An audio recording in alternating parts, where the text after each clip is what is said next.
السلام علیکم ممبرس، آپ کے پاس ایک اور ناول لے کر حاضر ہوئے ہیں، گل خاردار فاطمہ نیازی کے قلم سے ماخوذ۔ ہماری ویب سائٹ پہ بھی پوسٹ ہوا ہے اور لیکن یہاں پر آپ لوگوں کے ساتھ یوٹیوب کے ممبرس جو ہیں ان کے لیے ہم لوگ پوسٹ کر رہے ہیں۔ ہم لوگ بہت جلد ایسے ناولس بھی پوسٹ کرنے والے ہیں جو ہمارے دوسرے یوٹیوب چینل پر تھے، لیکن اب چونکہ ہم اس کو لے کر چینل کو آگے چلیں گے تو ان چینلز کو ہم لوگ نہیں چلا رہے۔ آپ لوگوں سے گزارش ہے کہ اگر ان ہمارے چینلز پہ چلنے والے ناولس کا آپ لوگوں کو پتہ ہے تو کائنڈلی آپ لوگ وہاں سے ادھر سوئچ کر جائیں، کیونکہ کسی ٹائم پہ کوئی ایک آدھ ناول جو ادھر پوسٹ ہوا ہوا ہے اس کی ایک ایپیسوڈ ادھر پوسٹ ہوئی ہوگی تو دوسری ایپیسوڈ ہم لوگ یہاں پہ پوسٹ کریں گے۔ مزید اس کے بعد اس کے حوالے سے آپ سے بات کر دی جائے گی، کیونکہ کچھ ناولس کو ہم لوگ اکٹھا چلانا چاہتے ہیں جو وہاں پہ ہو چکے ہیں، جو یہاں پہ ہو چکے ہیں۔ جیسے ہی رائٹرز ہمیں یوٹیوب پر چلانے کی اجازت دیتی ہیں ہم لوگ اس کو ویسے ہی کر لیتے ہیں۔ تو ابھی فی الحال اس کو لے کر آگے بڑھتے ہیں اور دیکھتے ہیں کہ یہ کیسا ناول ہے اور کیسی کہانی ہے اس کی۔ اپنی رائے دینا مت بھولیے گا اور ضرور بتائیے گا کہ یہ کیسا لگا۔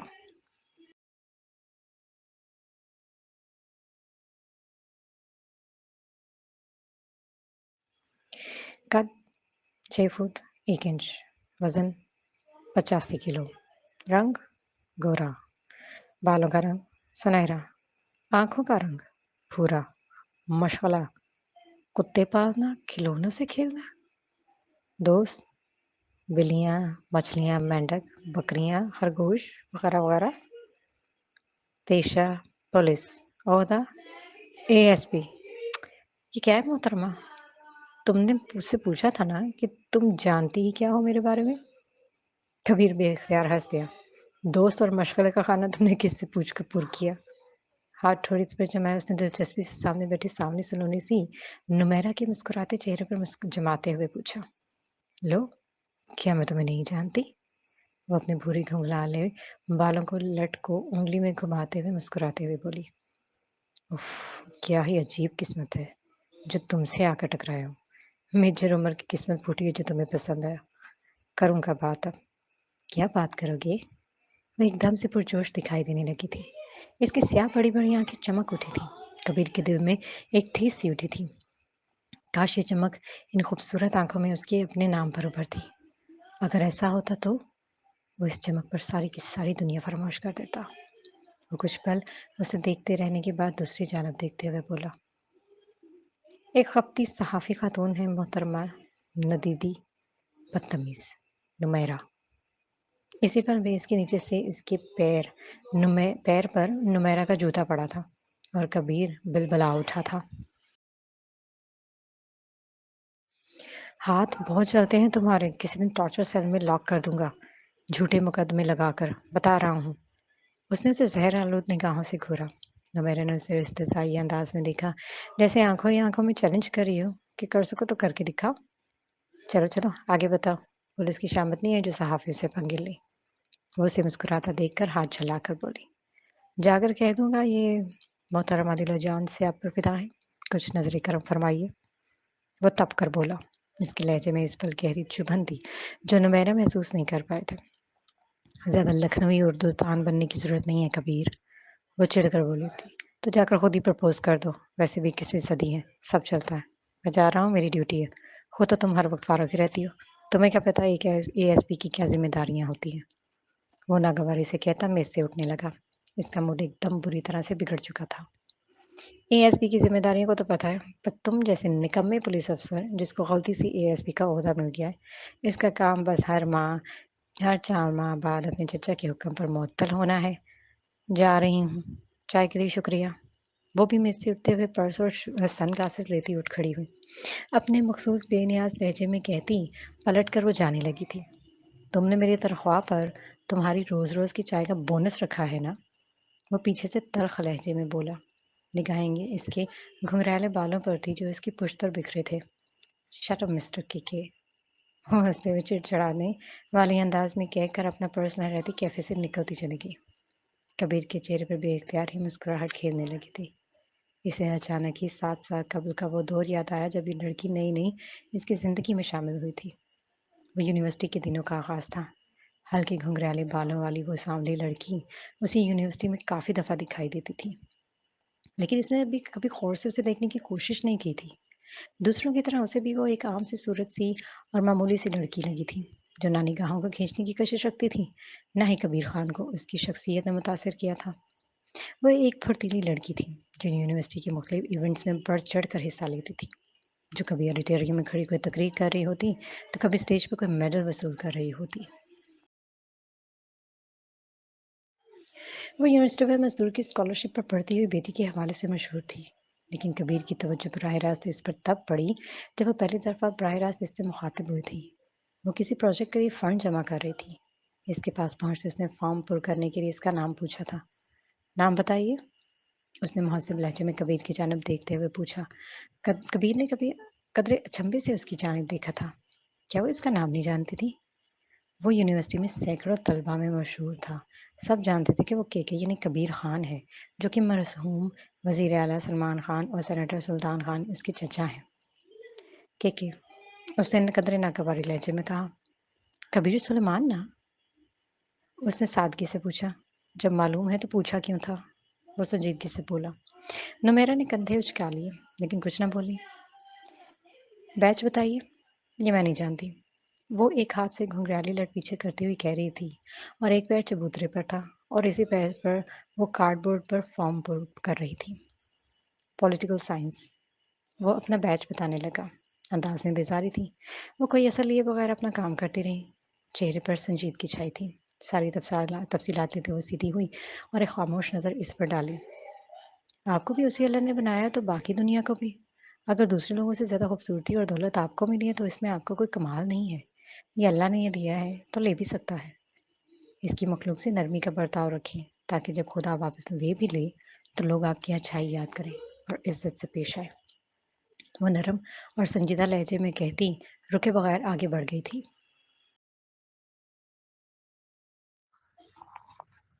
یوں ہی مختلف موقعوں پر چھوٹی بڑی ملاقاتوں کے درمیان ان کی دوستی ہوئی اور پھر وہ دوستی بہترین دوستی میں بدل گئی۔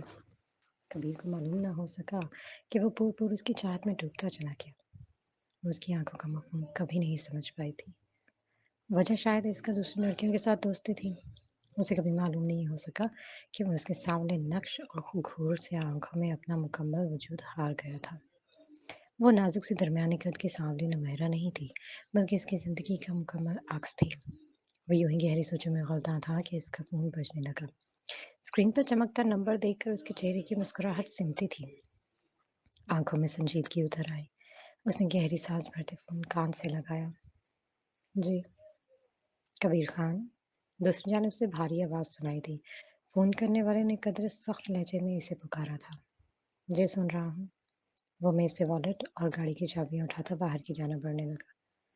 تمہیں معطل ہونے کے بعد بھی سکون نہیں آیا؟ بے حد ترش لہجے میں پوچھا گیا۔ کبیر کے لب بھینچ کے نہیں، عمران خان کہتا ہے سکون صرف قبر میں ہے۔ وہ بے نیازی سے کہتا مخصوص دھیمی چال چلتا باہر نکلا ہے۔ تو اب کیا تمہیں قبر میں اتارنا ہے؟ وہ دھاڑی تو اٹھے تھے۔ اتروا لیں چچا جان، ایک یہی احسان رہ گیا آپ کا میری ذات پہ۔ وہ مسکراتے انداز میں کہتا گاڑی کا دروازہ کھول کر اندر سوار ہوا، لیکن انجن سٹارٹ کرنے کی بجائے سیٹ کی پشت سے ٹیک لگا لی تھی۔ اس لڑکی سے دور رہو تم، اس کے چکر میں خود کو نقصان مت پہنچا لینا۔ سلطان خان سختی سے بولے۔ کون سی لڑکی؟ کبیر نے بے نیازی سے پوچھا۔ میر خالد کی بیٹی رمشا یا جج افتخار کی بیٹی رانیہ؟ مزدور داد بخش کی صحافی بیٹی نمیرا۔ وہ جبڑے بھینچے ایک ایک لفظ پر زور دیتے ہوئے بولے۔ کبیر کی آنکھوں کے تاثرات لمحہ بھر میں تبدیل ہوئے۔ وہ بے اختیار مسکرایا۔ کیا میری اس ننھی سی جان سے ڈر رہے ہیں سب؟ وہ ہنستے ہوئے بولا۔ تمہاری اس ننھی سی جان نے اچھے اچھوں کے چھکے چھڑوا دیے ہیں۔ لگتا ہے وہ اپنی قبر کھدوانے کے بعد ہی سکون سے سوئے گی۔ وہ کہہ ہی رہے تھے کہ جب کبیر نے سختی سے ان کی بات کاٹ دی۔ اسے کچھ ہوا تو پھر کہہ دیجیے گا اپنے ہم عصروں سے۔ کبیر خان نے کہا ہے تم سب کی بیٹیاں ہیں۔ وہ ایک پل کو رکا۔ ان کی قبریں بھی وقت سے پہلے کھدوائی جا سکتی ہیں۔ کبیر کھودے گا بھی خود، دفنائے گا بھی خود، اپنے ہاتھوں سے، پھر قیامت تک بھی ان کے بچوں کی ہڈیاں دریافت ہو جائیں تو کبیر خان اپنے باپ کی اولاد نہیں۔ وہ برفیلے لہجے میں بولا تھا، اتنا خیال ہے اس مرد مار عورت کا تو سمجھاؤ اسے، روکو اسے۔ وہ چڑ کر بولے، تالاب میں بڑے مگرمچھوں اور چھوٹی مچھلیوں کا کوئی مقابلہ نہیں۔ وہ تنبیہ کرتے ہوئے بولے، میں بھی پھر ان بڑے مگرمچھوں کا باپ ہوں چچا جان، چھوڑوں گا نہیں کسی کو۔ تم کس کس سے لڑو گے ہاں؟ کیا تمہیں اپنا کریئر اپنا عہدہ پیارا نہیں؟ عمر ہی کیا ہے تمہاری جو تم یہ عاشقی کے چونچلوں میں پڑھ کر ایسے لوگوں سے دشمنی پالو گے؟ عقل کو ہاتھ مارو، اس 2 ٹکے کی لڑکی کو ایک طرف کر کے اپنا نام بناؤ۔ 2 ٹکے کی لڑکی نہیں ہے، اتنی ہی بے مول ہوتی تو ایمان بالا کی راتوں کی نیند نہ حرام کرتی۔ خیر، مجھے نام بنانے کی ضرورت نہیں ہے، میرے نام کے ساتھ لگا سلمان خان کا حوالہ ہی میری زندگی کا حاصل ہے۔ مزید دولت اور نام کمانے کے لیے اگر ایسے گھٹیا لوگوں کے تلوے چاٹنے پڑیں گے تو بھول ہے ان کی کہ سلمان خان کا بیٹا کبھی ان کے پیچھے دم ہلاتا ان کی پھینکی ہڈیاں کھائے گا۔ وہ مضبوط لیکن سرد لہجے میں بولا، اس کی کنپٹی کی رگیں ابھری ہوئی تھی، وہ غصے میں لگ رہا تھا۔ تم اور تمہارا گھمنڈ، بہت پچھتاؤ گے تم۔ تمہیں میں نے اس سے بڑا عہدہ سنبھالنے کی پیشکش کی لیکن نہیں، تمہیں تو اپنے بل پر سب حاصل کرنا ہے نا۔ اور تمہیں کیا لگتا ہے ایسے لوگوں سے بیر رکھ کر تم کبھی کبھی کسی بڑے عہدے پر پہنچ بھی سکو گے؟ بھول ہے یہ تمہاری۔ وہ اسے جھڑکتے ہوئے بولے، بھول میں رہنے دیں مجھے چچا جان، مہربانی ہے آپ کی۔ وہ تلخی سے کہہ کر فون بند کر گیا تھا۔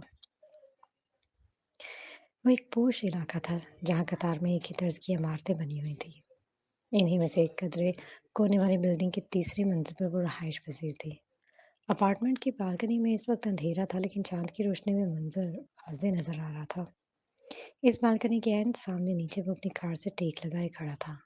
دفتن اسے دکھائی دی، کاندھے پہ کمبل ٹانگ کے وہ بکھرے بالوں میں تھی۔ لباس کا رنگ واضح نہیں تھا لیکن وہ پہچان گیا تھا کیونکہ وہ اس اپارٹمنٹ میں تنہا رہتی تھی۔ اس کا اس شہر میں واحد رشتہ اس کے والد کا تھا جو پچھلے سال اس دنیا سے رخصت ہو گئے تھے۔ کبیر خان نے اپنی کوٹ کی جیب سے اپنا فون نکالا، نگاہیں اوپر ہی ٹکی تھی۔ وہ کمبل وہیں ٹانگ کر دوبارہ اندر چلی گئی تھی۔ اس کا نمبر ملاتے ہوئے اس کے چہرے پر سنجیدگی چھائی رہی۔ پہلی دفعہ میں فون نہ اٹھایا جا سکا تو اس نے دوبارہ فون ملایا۔ کچھ لمحوں بعد فون اٹھا لیا گیا۔ ہاں؟ کیا ہاں؟ فون کیوں نہیں اٹھا رہی تھی؟ اس نے پوچھا۔ سو رہی تھی؟ جھوٹی، ابھی تو تم اپنے سر پر گھونسلہ سجائے کمبل ٹانکنے آئی تھی بالکنی میں۔ وہ اس کے سفید جھوٹ پر دنگ ہی تو رہ گیا تھا۔ کیا تم نیچے کھڑے ہو؟ وہ شرمندہ ہوئے بغیر ڈھٹائی سے پوچھ رہی تھی۔ ہاں، نیچے آؤ۔ کیوں؟ بول جی، مسئلہ کشمیر پر بحث کرنی ہے۔ ارے کل کر لیں گے بحث، ابھی سونے دو، نیند آ رہی ہے۔ جاؤ تم بھی سو جاؤ، اور ہاں مجھے پتہ چل گیا کہ تم پھر معطل ہو گئے ہو۔ اس نے تیزی سے کہتے ہوئے فون بند کر دیا تھا۔ کبیر نے گہری سانس لی اور ایک میسج ٹائپ کرنے لگا۔ SPCA case. اس نے میسج بھیج کر 3 منٹ انتظار کیا اور مسکراہٹ دباتا ڈرائیونگ سیٹ کی جانب بڑھنے لگا۔ دروازہ کھول کر اندر بیٹھتے اس نے انجن سٹارٹ ہی کیا تھا جب وہ کسی چیل کی مانند دوڑتی ہوئی اس گاڑی کے سامنے آ کر رکی اور دونوں ہاتھ بونٹ پر رکھے گہری سانس لینے لگی۔ وہ اس کی تیز رفتاری اور بےتابی کا عالم تصور کرتا مسکرا دیا تھا۔ وہ بال پیچھے کرتی گاڑی کے شیشے کے قریب آئی اور شیشہ بجایا۔ وہ بےتاب دکھائی دے رہی تھی۔ کبیر نے جو شیشہ کھولا تو اس نے اپنا ہاتھ اندر کیا۔ لا دو، کہاں ہے فائل؟ اس کے انداز میں بے صبری اور دبا دبا سا جوش تھا۔ کبیر رخ کر کے اس کی جانب موڑے اور اسے شرارتی انداز میں دکھا۔ اتنی جلدی کس بات کی بھلا؟ اتنی اہم فائل ہے، یوں ہی پکڑا دوں تمہیں تو؟ اب اور کیا کروں میں؟ عجیب، لاؤ تو جلدی۔ اس نے اشارتاً کوہنی دکھا کر دھمکاتے ہوئے کہا۔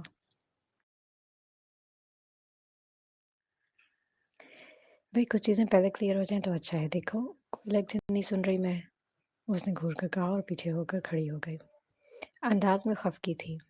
کبیر نے اسے تندی سے گھورا اور ڈیش بورڈ کے پاس لگا کیبن کھولا۔ خیال رکھنا اپنا، اور کبھی کوئی قسط اپنے بل پر بھی کر لیا کرو۔ تمہارے سارے ثبوت تو میں دیتا ہوں، تم خود کیا کرتی ہو؟ میں کیا کرتی ہوں تم خود بھی جانتے ہو، اس نے بے نیازی سے کہتے فائل اس کے ہاتھ سے چھین لی اور اللہ حافظ کہہ کر جانے لگی۔ پھر اچانک ہی اسے ایک خیال آیا، اف، سب سے ضروری بات تو میں بھول ہی گئی۔ اس نے سر پر ہاتھ مارتے کہا اور پھر واپس آئے، میجر عمر نے مجھے میل بھیجی ہے۔ کمیر ایک دم بری طرح سے چونکا۔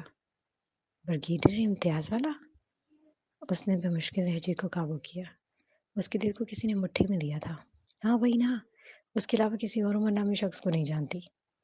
کیوں میں بھیجی ہے اس نے سنجیدگی سے پوچھا۔ انوائٹ کیا ہے مجھے۔ وہ شرمانے کی اداکاری کرتے ہوئے بولے تو کبیر کو ایک دم سے ہی غصہ آ گیا۔ یہ ڈرامے بند کرو، اب پوری بات بتاؤ۔ وہ سختی سے بولا تو وہ حیران رہ گئی اور اندر ہاتھ ڈالتے ایک زوردار مکہ اس کے کاندھے پر رسید کیا۔ انداز میں خفگی اور غصہ تھا۔ مجھ پر غصہ مت کیا کرو، اچھا؟ نفسیاتی کہیں کے، نہیں تارے میں، جاؤ دفع ہو جاؤ۔ میں نے کھانا بھی نہیں کھایا، جاتے ہوئے کچھ بھجوا دینا، چٹپٹا سا۔ وہ تیز لہجے میں کہہ کر بڑبڑاتی ہوئی پلٹ گئی۔ کبیر اپنا کاندھا سے لاتا بگڑا مزاج نے اسے جاتے ہوئے دیکھتا رہا۔ بے وقوف، کم عقل، گدھی کہیں کی، میجر عمر کی سگی نہ ہو تو۔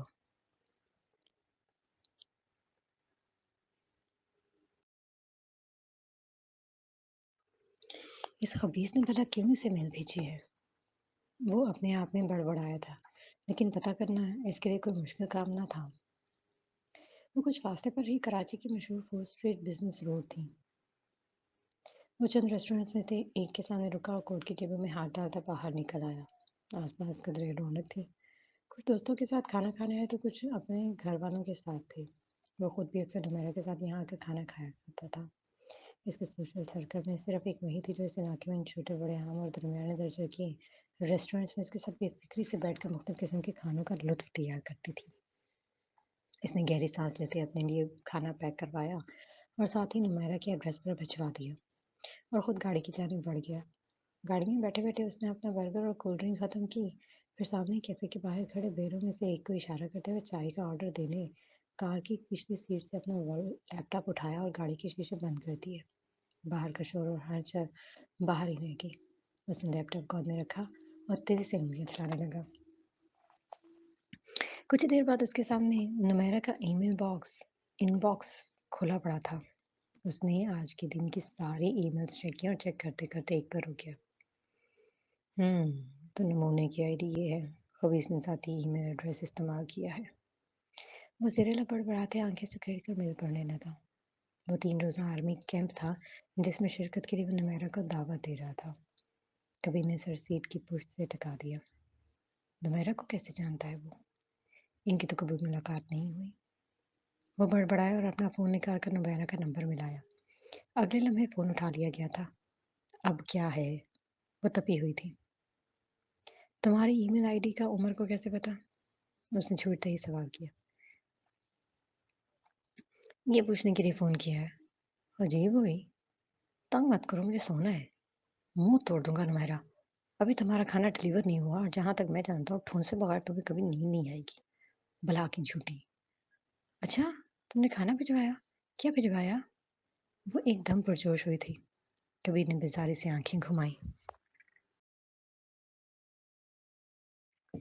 نہ دیتی، تم خود کم ہو۔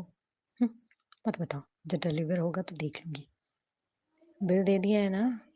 ہاں دے دیا ہے۔ اب بتاؤ بھی، تمہاری ای میل آئی ڈی اس کے پاس کیسے گئی؟ جہاں تک میں جانتا وہ تمہیں نہیں جانتا، نہ تمہاری کبھی ملاقات ہوئی ہے۔ ہوئی تو ہے، یاد ہے 2 ماہ پہلے فشری والے کیس میں وہ تمہارے پاس آیا تھا تو تب میں ساتھی تھی تمہارے۔ اس نے یاد دلایا۔ لیکن براہ راست تو کوئی تعلق نہیں نا تم دونوں کا، نہ کوئی دوستی، نہ جان پہچان۔ ایسے کیسے اس نے ای میل کر کے تمہیں آرمی کیمپ میں بلوا لیا؟ 1 منٹ، آرمی کیمپ؟ تم نے میرا ای میل اکاؤنٹ کیوں کھولا؟ وہ چلا ہی تو اٹھی تھی۔ جو پوچھ رہا ہوں اس کا جواب دو نا۔ اور بھلا تمہارا آرمی کیمپ میں کیا کام؟ کیا بلوچستان میں دوسرے صحافی نہیں ہیں؟ مجھے کچھ گڑبڑ لگ رہی ہے۔ ویسے بھی ایسے ایونٹ رپورٹرز اور کیمرہ مین کور کرتے ہیں، تمہارا وہاں کیا کام؟ یہ خدا، تم پولیس والوں کی طرح اتنے شک کر رہے ہو، اتنے سوال کر رہے ہو۔ ہاں تو پولیس والا ہوں۔ کبیر کا دل چاہا اپنا سر پیٹ لے۔ ہاں تو کیا آپ میرے ساتھ مجرموں والا سلوک کرو گے؟ وہ چڑھ کر بولی۔ ملتا ہوں میں تم سے کل، پھر بتاتا ہوں تمہیں، جانے کن چکروں میں ہو۔ وہ بڑبڑاتا ہوا فون بند کر گیا۔ چہرے سے پٹھان کا لڑکا گاڑی کا گیٹ بجاتا اسے متوجہ کر رہا تھا۔ اس نے شیشہ کھولتے ہوئے چائے پکڑی اور بل دینے لگا۔ کراچی کے پوش واقعے میں یہ مکان خوبصورتی میں اپنی نوعیت کا بہترین شاہکار تھا۔ 2 منزلہ عمارت کی تعمیر میں شیشے کا استعمال زیادہ کیا گیا تھا۔ سیاہ و سفید رنگ کی امتزاج سے بنی عمارت اپنے آپ کو کئی گھنے اور کئی نفیس سنگ مرمر سے بنی تختی لگی تھی۔ مکان جس قدر باہر سے خوبصورت تھا، اندر سے 10 گنا زیادہ تھا۔ اندر خانویلا درختوں کے گھیرے میں لیے ہوئے تھے۔ مرکزی گیٹ کے باہر داخل ہوتے ہی چھوٹی سی راہ تھی جس کے پار وسیع ہال تھا۔ بڑے بڑے ستونوں سے گھرے ہال کے وسط میں شاہانہ طرز کا صوفہ سیٹ تھا۔